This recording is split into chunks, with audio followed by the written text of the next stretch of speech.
Oke, kembali lagi di channel Belajar Farmasi Klinis. Kali ini saya akan belajar tentang petunjuk teknis mesoaktif pada pengobatan TBC resisten obat di Indonesia. Jadi mesonya ini tidak dilaporkan di lewat e-meso mobile, itu ndak. Ini mesonya dilaporkan di SITB atau Sistem Informasi Tuberkulosis, di mana di SITB itu farmasi itu juga punya akun untuk melakukan pemberian obat, perawatnya juga punya akun, dokternya juga punya akun, dan laboratoriumnya pun juga punya akun SITB ya. Jadi nantinya ini mesonya dilaporkan di SITB, bukan di meso mobile itu. Nanti untuk file juknis mesoaktif pada pengobatan TBC RO ini bisa didownload di link deskripsi. Ada 126 halaman. Nanti itu di sini dijelaskan kalau di rumah sakit dokter perannya sebagai apa, perawat perannya sebagai apa, kemudian farmasi perannya sebagai apa, kemudian KFT juga dijelaskan perannya itu sebagai apa. Kalau di puskesmas sendiri juga dibagi-bagi perannya ya. Nanti kita akan pelajari satu persatu.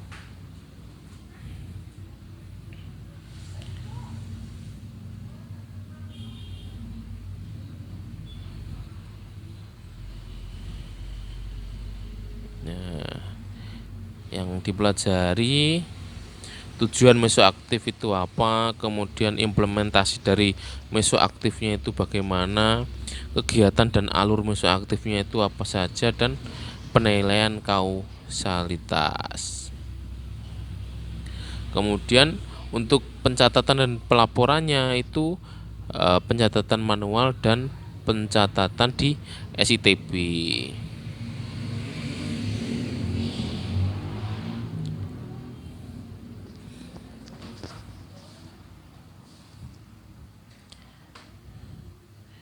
Nah, ini daftar istilahnya ya.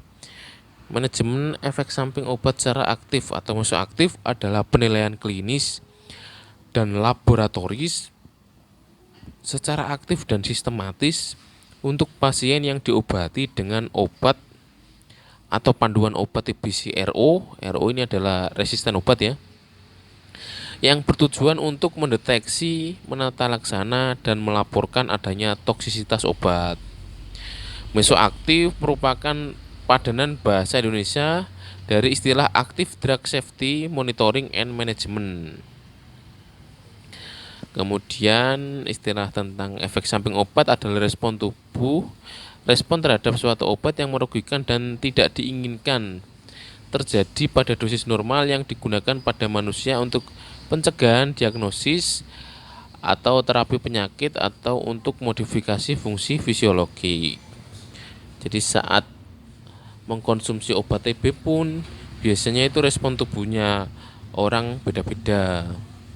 Ada yang muncul efek samping dan ada yang enggak. Kemudian KTD adalah kejadian tidak diinginkan. Kemudian istilah farmakovigilan adalah suatu keilmuan dan aktivitas tentang deteksi, penilaian, pemahaman, dan pencegahan efek samping atau masalah lainnya terkait dengan penggunaan obat.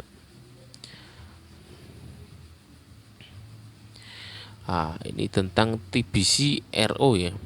TBC RO, tuberkulosis resisten obat. Tuberkulosis dengan resistensi kuman Mycobacterium tuberculosis terhadap OAT. OAT adalah obat anti tuberkulosis ya. Jadi kumannya itu sudah resisten terhadap OAT, dengan keadaan di mana kuman tersebut sudah tidak dapat lagi dibunuh dengan OAT. Penyakit ini disebabkan dari pengobatan pasien yang tidak adekuat maupun penularan dari pasien TBC resisten OAT. Kita lanjutkan.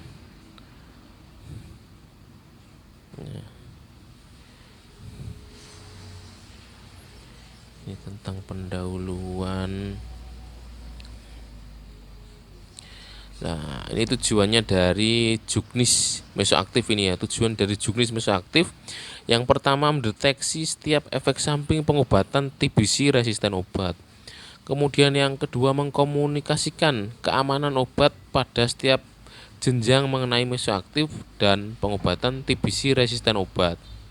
Yang ketiga melakukan pencatatan semua kejadian dan efek samping yang terjadi pada pengobatan tuberkulosis resisten obat. Yang keempat melakukan penata laksanaan efek samping TBC resisten obat dengan benar dan sesuai.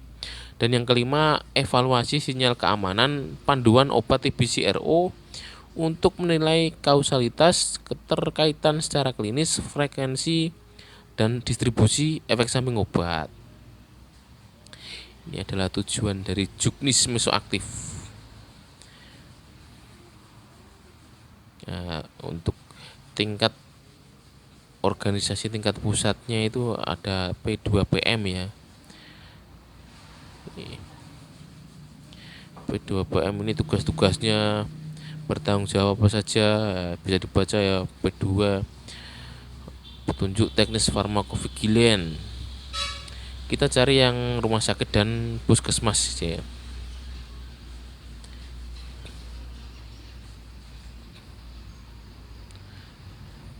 Nah, tingkat provinsi, dinas kesehatan provinsi, kabupaten atau kota tugasnya apa saja sudah dijelaskan di sini.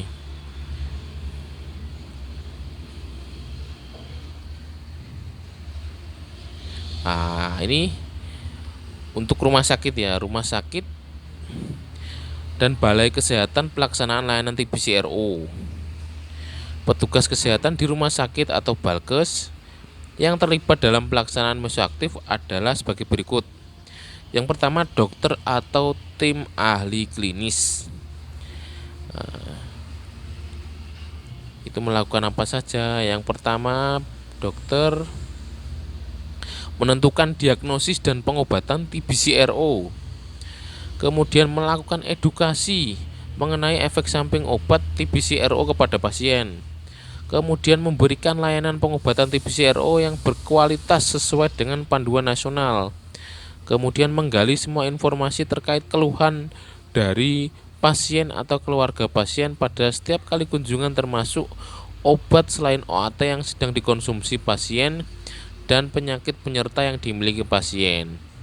Dan yang terakhir melakukan tata laksana KTD atau ESO ringan, sedang maupun berat dan melakukan rujukan untuk manajemen pasien ke dokter spesialis terkait di dalam maupun di luar Fasienkes.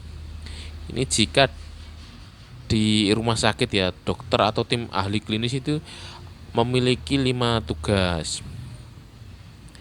Masih di rumah sakit untuk perawat ya, untuk tugas dari perawat TBC RO atau manajer kasus yang bertanggung jawab dan melakukan perawatan pasien TBC RO. Yang pertama melakukan investigasi dengan mengisi formulir KTD atau ESO dan melakukan pengkajian keluhan adanya KTD atau ESO pada pasien keluarga. Membuat rencana tindakan keperawatan sesuai masalah keperawatan dari hasil pengkajian. Kemudian memberikan tindakan keperawatan mandiri, contohnya edukasi dan tindakan keperawatan lainnya sesuai masalah. Dan tindakan kolaborasi dengan dokter untuk mengatasi KTD atau ESO serta intervensi lanjutan. Yang keempat, melakukan evaluasi hasil tindakan keperawatan mandiri dan tindakan keperawatan kolaborasi. Ini banyak ya tugasnya perawat di sini. Ini di rumah sakit. Ini kalau tugasnya apoteker di rumah sakit dalam juknis mesoaktif ini. Yang pertama penyimpanan dan pendistribusian obat TBC RO. Kemudian mengidentifikasi masalah terkait obat dan memberikan rekomendasi tata laksana. Kemudian berkoordinasi dengan perawat TBC RO dalam melakukan pencatatan dan pelaporan mengenai mesoaktif di SITB. Selanjutnya, pengisian formulir laporan KTD atau ESO serius berkoordinasi dengan perawat atau dokter TBC RO dan melakukan pelaporan melalui SITB. Jadi pelaporannya benar-benar dilakukan di SITB, tidak di eMeso Mobile, tidak ya. Tugas apoteker berarti ada 4 di rumah sakit tentang juknis mesoaktif ini. Kemudian yang keempat ini adalah tugas dari KFT. KFT adalah Komite Farmasi dan Terapi ya. Ini di rumah sakit ini. Jadi KFT merupakan salah satu komite yang ada di rumah sakit yang menyelenggarakan fungsi tertentu di rumah sakit sesuai Permenkes 72 tahun 2016. Permenkes 72 tahun 2016 ini tentang standar pelayanan kefarmasian di rumah sakit. KFT ikut memonitor kegiatan meso di rumah sakit berjalan dengan bekerja sama dengan apoteker rumah sakit. Ya, KFT memiliki fungsi sebagai berikut ya: menemukan efek samping obat sedini mungkin, kemudian menentukan frekuensi dan insiden ESO, kemudian mengenal semua faktor yang mungkin dapat menimbulkan atau mempengaruhi angka kejadian dan hebatnya efek samping obat, kemudian meminimalkan risiko kejadian reaksi obat yang tidak dikehendaki, kemudian mencegah terulangnya kejadian reaksi obat yang tidak dikehendaki. Kemudian memantau pelaporan mesoaktif di SITB sudah dilaksanakan dan membuat laporan meso setiap bulan ke direktur rumah sakit.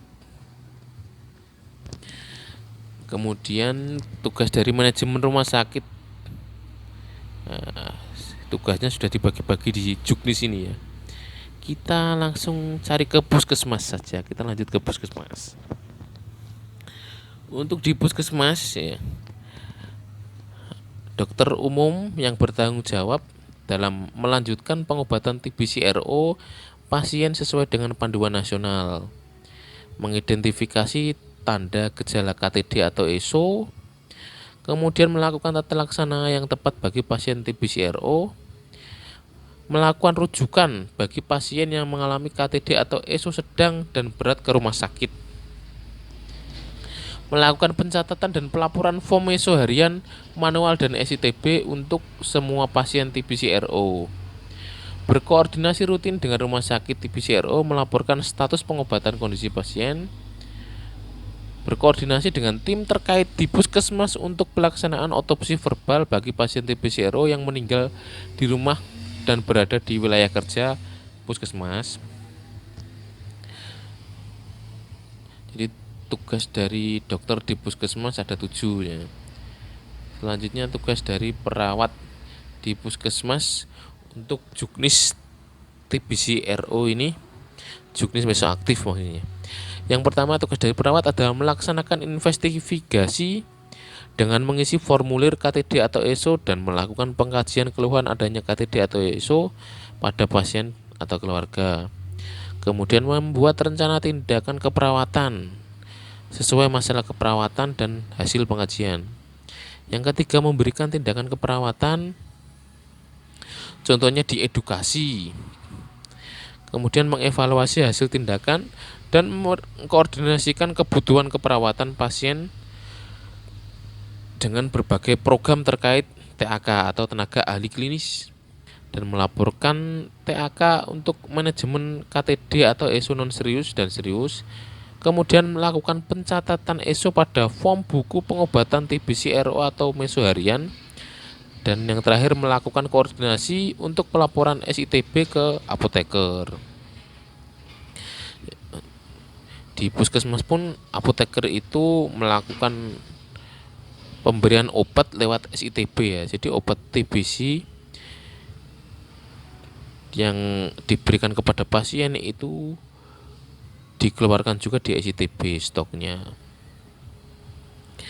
Selanjutnya, tugas apoteker atau tenaga teknis kefarmasian atau TTK di puskesmas terkait juknis mesoaktif ini. Yang pertama, mengedukasi pasien dan keluarga mengenai efek samping obat. Kemudian yang kedua, penyimpanan dan pendistribusian obat TBC RO. Jadi obatnya disimpan dan distribusikan, ndak kok langsung satu kotak diberikan langsung semua, ndak. Tetap dalam pemberian obatnya itu disesuaikan berdasarkan resep ya. Kalau misal resepnya ini minta jumlah sekian, tujuannya untuk agar 2 minggu pasien kembali lagi untuk mengambil obat. Kalau langsung diberikan satu wadah itu untuk pasien, itu kan jadi meningkatkan ketidakpatuhan pasien dalam minum obat ya. Mesti pasien itu malas untuk minum obat. Wah, ini obat kok segini banyaknya. Cara pemberiannya ini lebih efektif kalau 2 minggu ya. 2 minggu, obat untuk 2 minggu, kemudian pasien kembali diberikan obat lagi untuk 2 minggu, seperti itu lebih efektif. Kemudian tugas yang keempat dari apoteker atau TTK di puskesmas dalam juknis mesoaktif ini berkoordinasi dengan perawat dan tim TBC-RO dalam melakukan pencatatan dan pelaporan mengenai mesoaktif di SITB. Kemudian melakukan pelaporan mengenai efek samping serius di SITB dan mengisi pelaporan form KTD atau ESO serius dilakukan oleh apoteker atau petugas farmasi dan berkoordinasi dengan dokter. Tugasnya apoteker atau TTK di puskesmas ada 6 ya.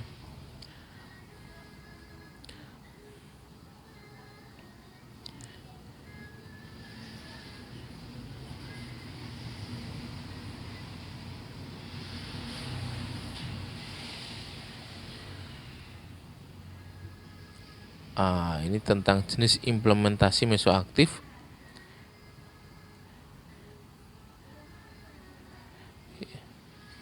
Di mana menyebabkan kematian, mengancam jiwa, kemudian rawat inap, menyebabkan disabilitas, kelainan kongenital, dan kejadian medis lainnya. Pokoknya dimonitor pasien kan diberikan obat, apakah terjadi efek samping obat atau enggak, itu yang kita monitoring.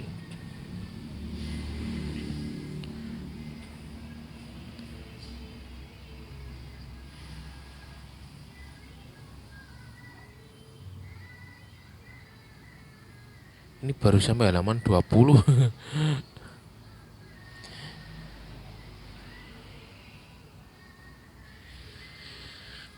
Nah, ini adalah tabel pemeriksaan rutin pasien TBC-RO. Jenis pemeriksaannya apa saja? Pemeriksaan fisik, kemudian konseling dan evaluasi kondisi psikososial, kemudian dicek juga berat badannya. Biasanya kalau orang terkena TBC itu berat badan menurun. Kemudian screening neuropati perifer. Jika terjadi neuropati perifer ditambahi vitamin B6 ya. Screening fungsi penglihatan, screening psikiatri, kemudian pemantauan efek samping obat dan konsultasi hasil pengobatan. Ini jenis pemeriksaannya dilakukan apa saja, dilakukan saat apa saja. Sudah ada ya, jika di awal itu yang dilakukan ini. Kemudian pasca pengobatan yang di screening itu apa saja ya, bisa dibaca-baca sendiri ini.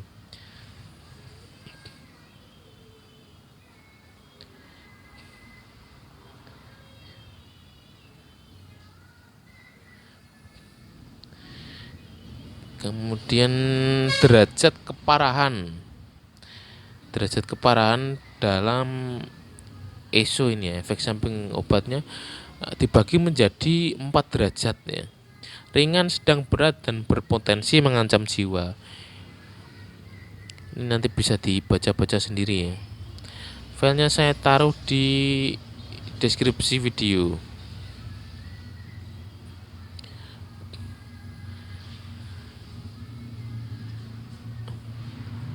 Nah, ini cara pelaporannya ya di SITB, Sistem Informasi Tuberkulosis, sudah ada panduannya juga. Ini laporan KTD serius, tinggal ditambahkan saja. Tetap kita harus punya manualnya agar bisa ngisi di SITB. Jadi kita mencatat manual dulu, baru kita laporkan di SITB. Begitu.